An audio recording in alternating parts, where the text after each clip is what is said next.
오늘 저는 따뜻한 이야기로 여러분이 푹 잘 수 있도록 도와드릴게요. 그러니 좋아요와 구독 부탁드려요. 고려 말기, 개경에서 멀지 않은 어느 고을의 여름날, 뜨거운 햇살이 내리쬐는 오솔길을 따라 몽령산을 오르는 사내가 있었사옵니다. 그의 임에는 땀방울이 송골송골 맺혔고 마음속 깊은 상념은 산길을 따라 흐르는 맑은 물에 씻겨 내려가는 듯 했사옵니다. 바람에 소리피 속삭이는 소리를 따라 발걸음을 옮기던 사내는 마침내 개경 성곽이 아스라이 보이는 바위 위에 자리를 잡고 앉았사옵니다. 그 사내는 공주에서 올라온 이준영이라 하였으며 대대로 무관을 배출한 가문의 후손이었사옵니다. 학문과 무예에 능통하여 조정의 벼슬을 얻고자 10년 전 개경으로 올라왔으나 뜻대로 일이 풀리지 않아 관직 하나 얻지 못한 채 세월만 흘렀사옵니다. 게다가 최근 집안 사정이 기울어 하루 끼니를 잊기도 어려운 처지가 되었으니 그의 아내가 보낸 서찰에는 근심이 가득했사옵니다. 에휴, 10년 세월을 헛되이 보냈구나. 이제라도 고향으로 돌아가야겠노라. 이준영은 깊은 한숨을 내쉬며 고개를 숙였사옵니다. 예전에는 은전이 넉넉하여 권세 있는 이들에게 선물을 바치며 벼슬을 구하려 다녔으나 이제는 손에 쥔 것 하나 없는 신세라 희망이 꺾였사옵니다. 가문의 가장으로서 자식들이 굶주린다는 소식에 더 이상 개경에 머물러 있을 면목이 없었사옵니다. 끈 떨어진 집신처럼 풀이 죽은 그는 고향으로 돌아갈 채비를 하였사옵니다. 행장을 꾸린 이준영은 마지막으로 몽령산의 경치를 눈에 담고자 하였사옵니다.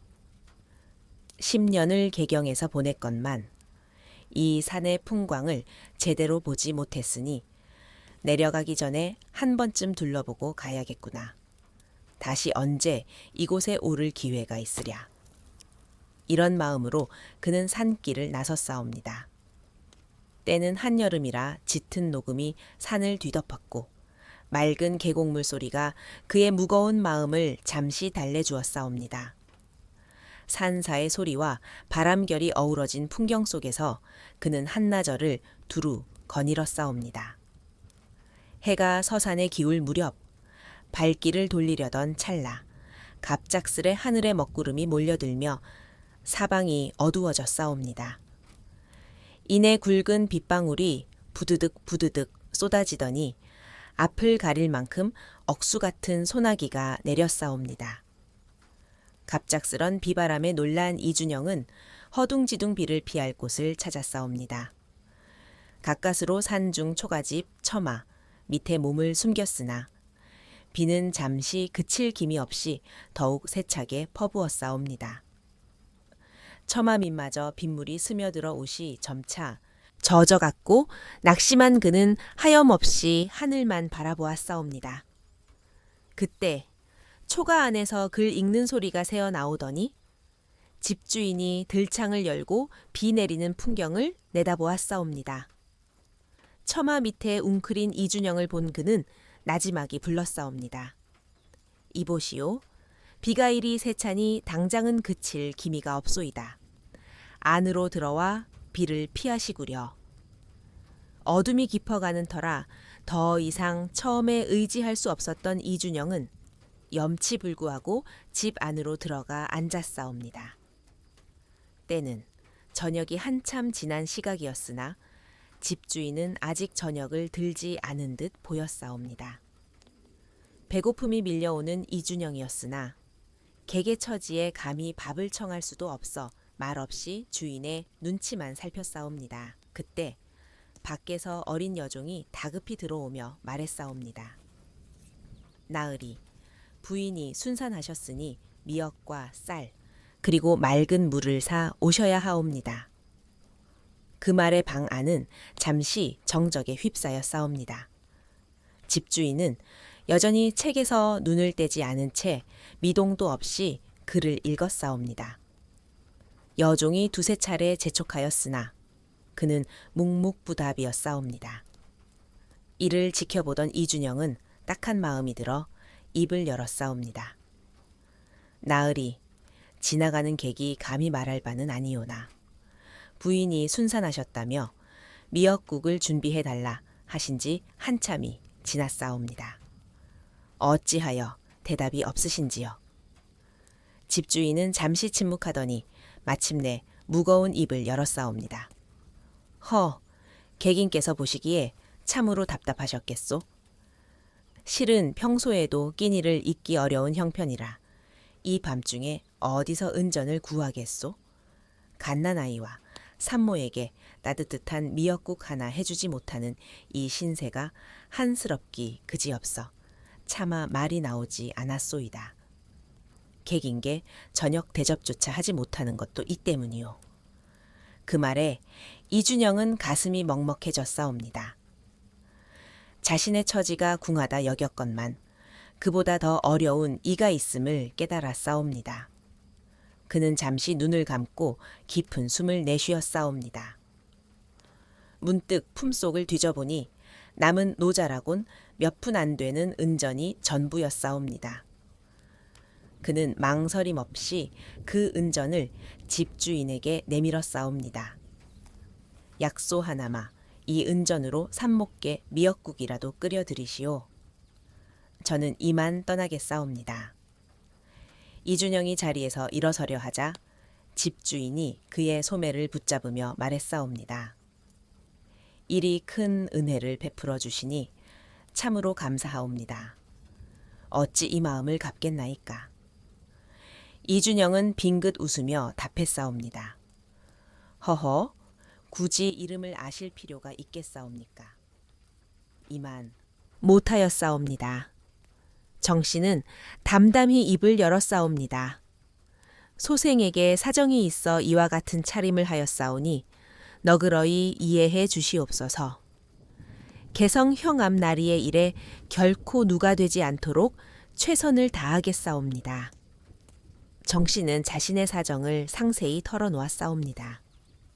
이야기를 다 들은 최윤수의 어머니는 정씨의 지혜와 담대함에 마음이 끌려 응원하였사옵니다. 그녀는 아들 윤수에게 말했사옵니다. 윤수야, 정씨가 돈을 불리는 재주가 뛰어나다는 것은 마을 사람들 모두가 아는 바이니라. 그러니 정씨에게 비장 중에서도 재물을 관리하는 회계비장의 직책을 맡기는 것이 어떻겠느냐. 윤수는 어머니의 말에 고개를 끄덕이며 동의하였사옵니다. 그리하여 정씨는 최윤수 형암과 함께 개성으로 향하였사옵니다. 개성에 도착한 정씨는 회계비장으로서 자신의 재주를 신분 발휘하였사옵니다. 돈을 관리하는 솜씨가 어찌나 뛰어난지 형암은 정씨를 전적으로 신뢰하며 자신의 직무에 몰두할 수 있었사옵니다.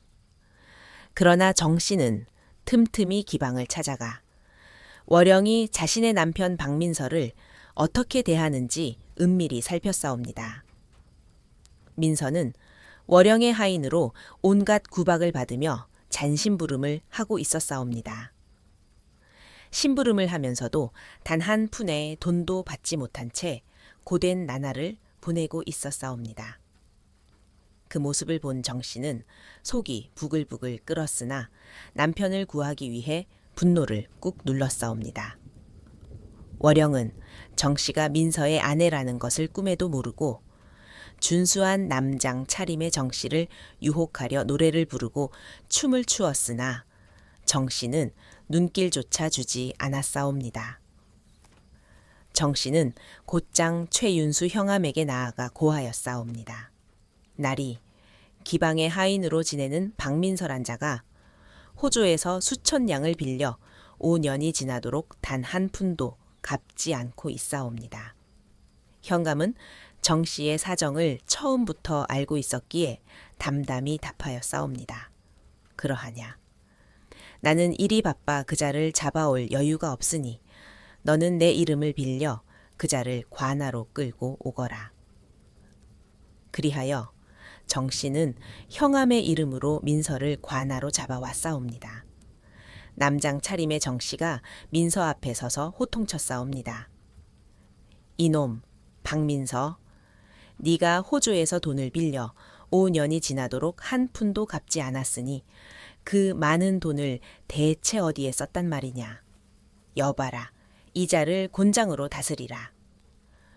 민서가 곤장을 맞는 모습을 보며 정씨는 속으로 고소하였사옵니다. 내 말을 듣지 않고 기방에 드나들더니 꼴 좋구나. 그러나 곧 마음이 누그러져 그는 생각했사옵니다. 못하고 사내의 뺨을 후려쳤사옵니다. 내 놈이 대체 무엇이기에 감히 나를 능멸하느냐. 썩 물러가라. 갑작스런 상황에 박판서는 어찌할 바를 몰랐고 젊은 사내는 씩씩거리며 사랑채를 나서며 외쳤사옵니다. 만일 저를 다시 보거든 큰 시비가 될 것이니 이 근방에 얼씬도 말라 하시오. 박판서는 사내가 떠난 뒤 근심 어린 얼굴로 이준영을 나무랐사옵니다. 아유, 이 사람아, 어찌 그리 손을 섰나? 큰일이네. 저자는 루 진조정에서 이름을 떨치는 부원군의 문인이라네. 자네가 야단났구먼. 이준영은 단호히 답했사옵니다. 염려 마시오, 나으리.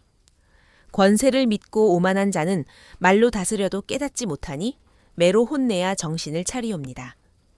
제가 저지른 일이니 책임지겠사옵니다. 그 말이 끝나기 무섭게 뺨 맞은 사내가 포졸을 이끌고 돌아와 이준영을 끌고 갔사옵니다. 포졸들은 그를 관하로 압송하여 마당에 꿇어 앉혔사옵니다. 대청에 앉은 관원은 이준영을 꾸짖었사옵니다. 이놈, 내 관상본이 떡담을 하였거늘 어찌 전후 사정도 묻지 않고 무고한 일을 상해하였느냐. 이준영은 지난 세월이 주마등처럼 스쳐가며 고개를 들었사옵니다. 제 불찰은 잘 아옵니다. 하나, 제 사정을 아신다면 이 행동 또한 이해하실 것이옵니다. 관원은 눈썹을 찌푸리며도 궁금함을 이기지 못해 그의 이야기를 들어보라 하였사옵니다. 이준영은 지난날의 고난과 회한을 거침없이 풀어놓았사옵니다. 그 사연은 듣는 이들의 가슴을 먹먹하게 하였고 모두가 숨을 죽이며 귀 기울였사옵니다. 이야기가 끝나자 대청의 관원이 벌떡 일어나 이준영을 일으키며 말했사옵니다. 여보시오, 이공. 오늘에서야 은인을 베었구려. 정녕 나를 몰라보시겠소? 이준영은 어리둥절한 얼굴로 관원을 바라보았사옵니다. 문득 수년 전 목령산 아래 촉에서 비를 피했던 그 집주인이 떠올랐사옵니다. 관원은 그의 손을 잡아 사랑채로 이끌며 지난 이야기를 들려주었사옵니다. 그날 이후 집주인은 과거에 급제하여 벼슬길에 올랐고 그때 낳은 딸이 간택되어 중궁이 되었으며 자신은 부원군이자 병조판서의 직책을 맡게 되었노라 하였사옵니다. 다음 날 뺨 맞은 문인이 다시 찾아와 이준영에게 조정의 의복과 함께 등청하라는 교지를 전했사옵니다. 이준영은 뜻밖의 소식에 잠시 멍하였으나 곧 문인에게 허리 숙여 사과하였사옵니다. 제가 기인을 몰라 손을 댔으니 참으로 송구하옵니다. 용서하여 주시옵소서. 문인은 너그러이 웃으며 답했사옵니다. 허허, 별 말씀을. 그래도 미운 정 고운 정든 남편이니 매는 이쯤에서 그만해야겠구나. 정씨는 곤장을 멈추게 하고 민서에게 돈의 행방을 물었사옵니다. 민서가 모든 돈을 월영에게 바쳤다고 하자 정씨는 이번에는 월영을 관하로 잡아들였사옵니다. 곤장을 맞을 위기에 처한 월영은 겁에 질려 벌벌 떨었사옵니다. 정씨가 준엄히 말하였사옵니다. 듣자 하니, 월영, 너는 박민서에게 일을 시키고 그 대가로 돈을 주기로 약조하였으면서 어찌 5년이 지나도록 이자가 한 푼도 받지 못한 빈털털이란 말이냐. 네가 거짓으로 민서를 하인으로 부려먹은 탓에 그가 호조의 돈을 갚지 못했으니 이 일에 너 역시 책임이 있도다. 지금 돈을 물어낼 것이냐 아니면 곤장으로 죗값을 치를 것이냐. 월영은 곤장의 두려움에 사로잡혀 민서에게 받은 2,500냥을 관에 모두 돌려주었사옵니다. 게다가 그간의 이자로 추가로 5,000냥까지 물어내야 했사옵니다. 월영은 민서로 인해 큰 돈을 잃은 것이 분하여 그를 하인으로 두지 않고 집에서 쫓아내었사옵니다. 임무를 마친 정씨는 서둘러 집으로 돌아와 민서가 돌아오기를 기다렸사옵니다. 그녀는 남편이 자신의 잘못을 뉘우치고 용서를 구하리라 기대하였사옵니다. 그러나 집으로 돌아온 민서의 태도는 정씨의 예상과 달랐사옵니다. 민서가 큰 소리로 말하였사옵니다. 네, 뭐라 했소? 개성에 가서 큰 돈을 벌어 오겠다고 하지 않았소? 이 1,000냥의 이익을 보라. 내가 장사로 번 돈이요. 민서는 월영에게 돌려받은 돈을 마치 자신이 장사로 얻은 것처럼 허세를 부렸사옵니다. 그는 이어 말하였사옵니다. 서방이 이렇게 돈을 벌어왔으니 맛있는 밥상을 차려야 하지 않겠소? 정씨는 고개를 절레절레 흔들며 조용히 다른 방으로 들어갔사옵니다. 그리고는 다시 형함의 복장으로 변장하여 민서가 있는 방으로 돌아왔사옵니다. 민서는 눈앞에 현감이 나타나자 화들짝 놀라며 숨을 삼켰사옵니다. 정씨가 준엄한 목소리로 말하였사옵니다. 이놈, 박민서, 집에 돌아왔다고 이리 거만하게 구느냐. 개성에서 저지른 일을 벌써 잊었단 말이냐. 기방에서 월영의 하인으로 지내며 누룽지 국물을 숟가락 없이 들이켰던 그때를 잊지 말라. 민서는 형함이 아내일 리 없다고 생각한 채 그저 부인이 이 말을 들을까 전전긍긍하였사옵니다. 정씨는 더욱 큰 목소리로 꾸짖었사옵니다. 맛있는 밥상을 바라느냐? 기방에서 누룽지 국물이나 얻어먹던 때를 잊지 말라 하였거늘. 민서는 벌벌 떨며 잘못을 빌었사옵니다. 아이고, 알겠사옵니다. 다시는 모으기 시작했사옵니다. 정씨는 손재주가 뛰어나 바느질 솜씨가 남달랐사옵니다. 마을 사람들의 옷감을 맡아 정성껏 옷을 지었고 그 솜씨에 감탄한 이웃들 사이에서 입소문이 퍼졌사옵니다. 마침내 고을 안의 거의 모든 바느질 일이 정씨에게로 몰려들었사옵니다. 정씨는 바느질뿐 아니라 금전 감각도 예리하여 번 돈을 가만히 쌓아두지 않고 필요한 이들에게 빌려주어 이자를 받았사옵니다. 그렇게 5년 만에 정씨는 적지 않은 재산을 일구었사옵니다. 집안이 넉넉해지자 민서의 허영심이 다시 고개를 들었사옵니다. 그는 부인에게 말했사옵니다. 부인이 이렇게 열심히 일하는데 내가 가만히 있을 수는 없소. 내가 개성으로 가서 장사를 해보는 것이 어떻겠소? 나라의 세금과 호적을 관장하는 호조에서 장사 자금으로 2,000냥을 빌려 시작해 보겠소. 정씨는 남편을 만류하며 간곡히 말했사옵니다. 서방님, 우리 살림이 나아진 지 얼마나 되었다고 또 빚을 내실 생각이시옵니까? 개성은 사치와 유흥이 넘치는 곳이옵니다. 장사를 핑계로 다시 술과 기방에 빠지시면 어쩌시렵니까? 지금처럼 저에게 살림을 맡기시고 서방님은 가만히 계시는 것이 가장 큰 도움이옵니다. 그러나 민서는 단호히 대답했사옵니다. 집안의 가장이 어찌 가만히 있으란 말이오? 걱정 말고 기다리시오. 내가 개성에서 큰 돈을 벌어 돌아오겠소. 그리하여 민서는 정 씨가 모은 500냥과 호조에서 빌린 2000냥을 가지고 개성으로 향했사옵니다.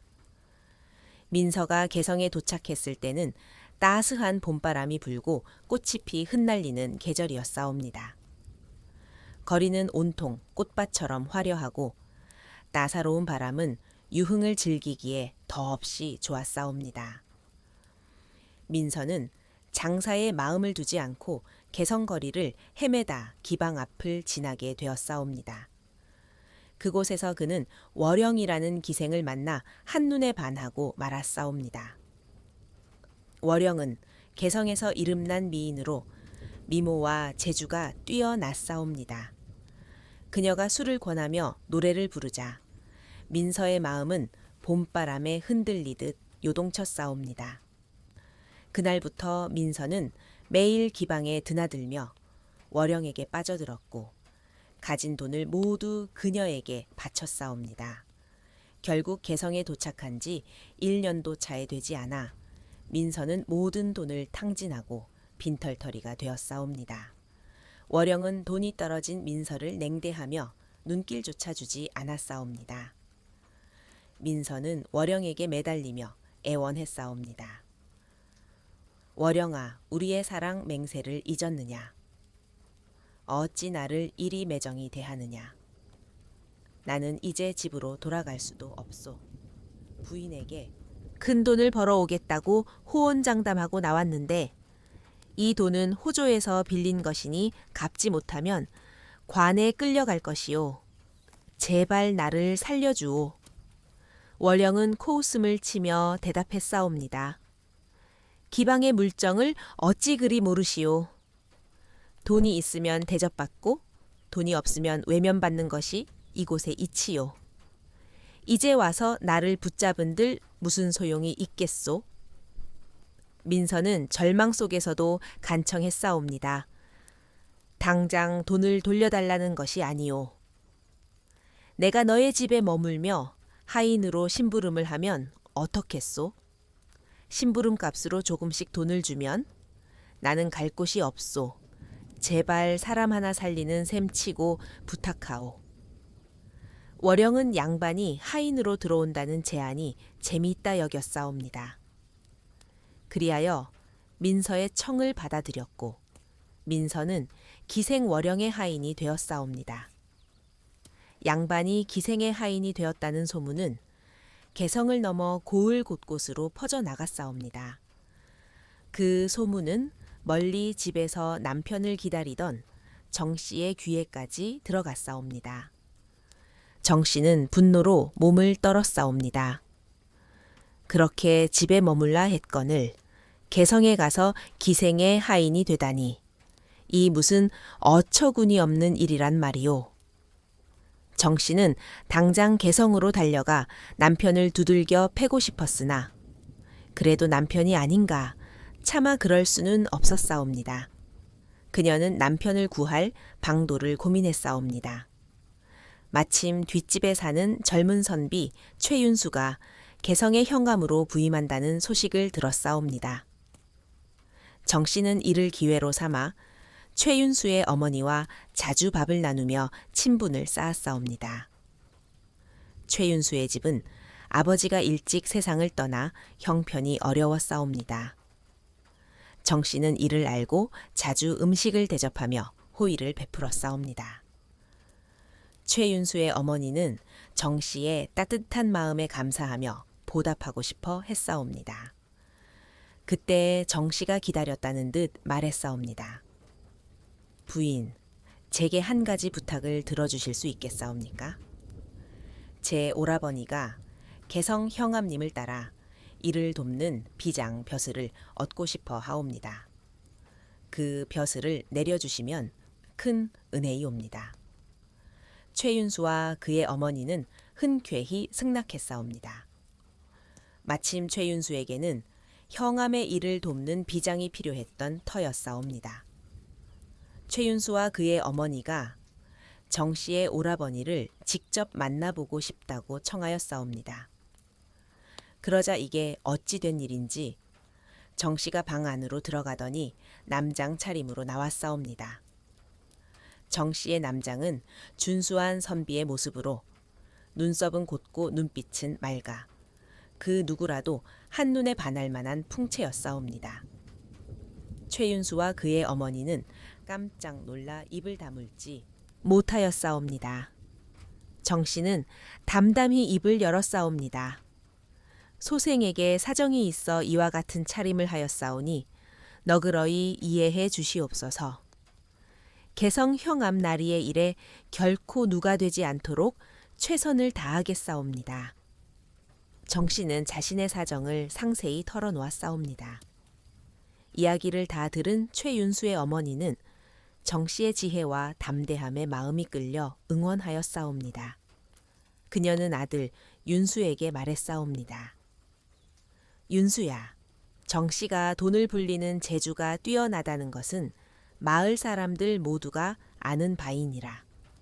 그러니 정 씨에게 비장 중에서도 재물을 관리하는 회계비장의 직책을 맡기는 것이 어떻겠느냐. 윤수는 어머니의 말에 고개를 끄덕이며 동의하였사옵니다. 그리하여 정 씨는 최윤수 형암과 함께 개성으로 향하였사옵니다.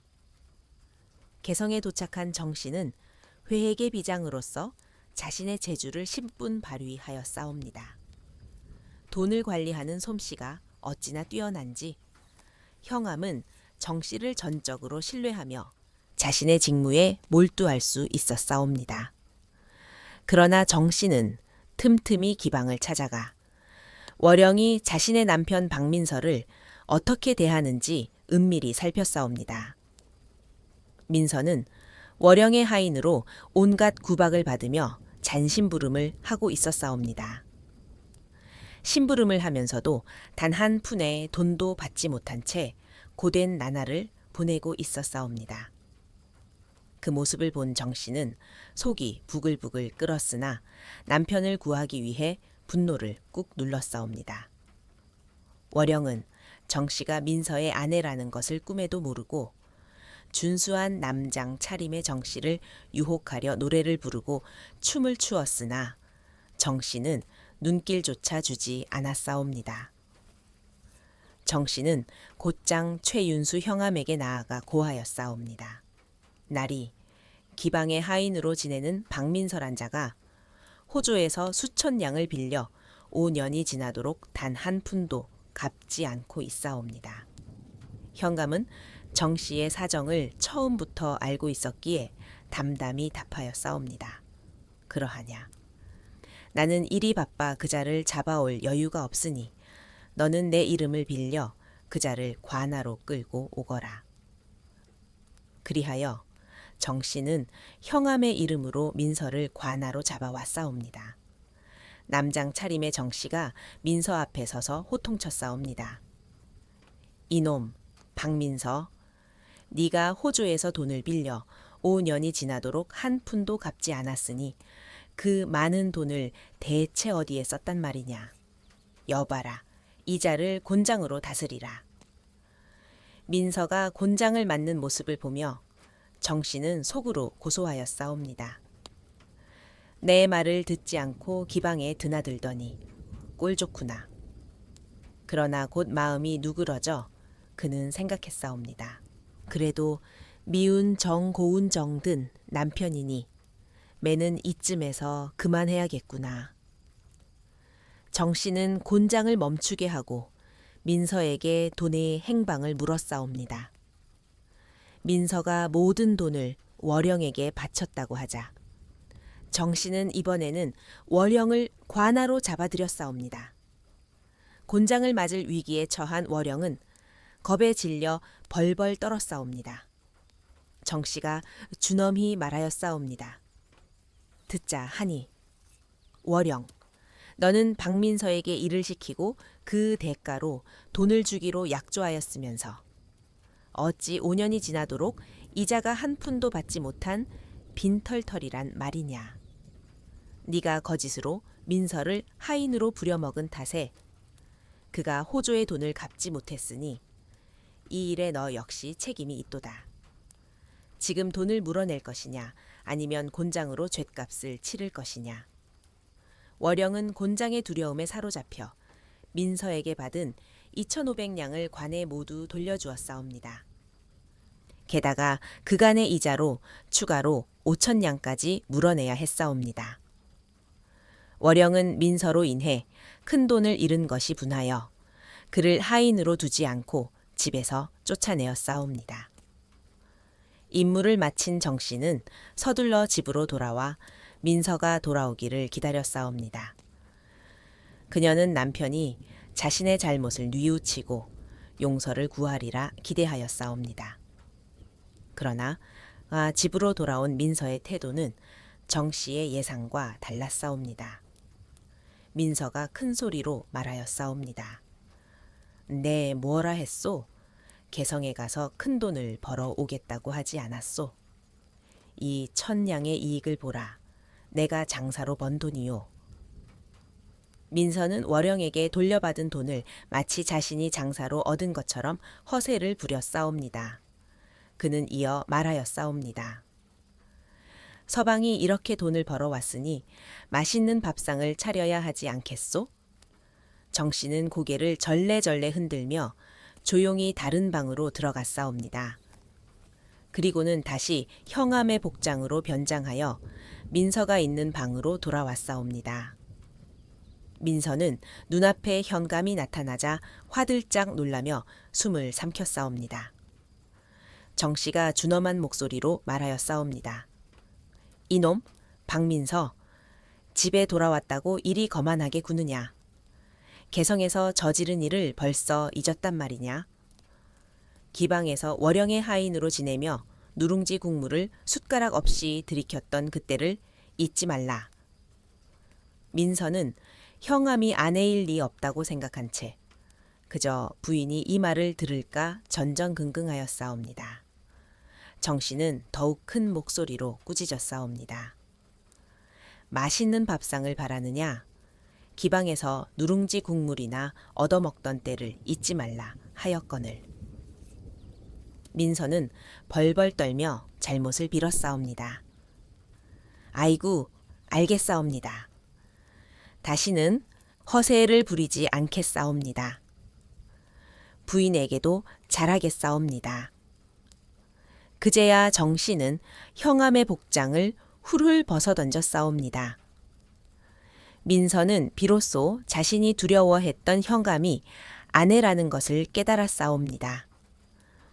아내 앞에서 벌벌 떨었던 것이 부끄러웠으나 동시에 자신을 구해준 이가 부인임을 알고 깊은 감사함을 느꼈사옵니다.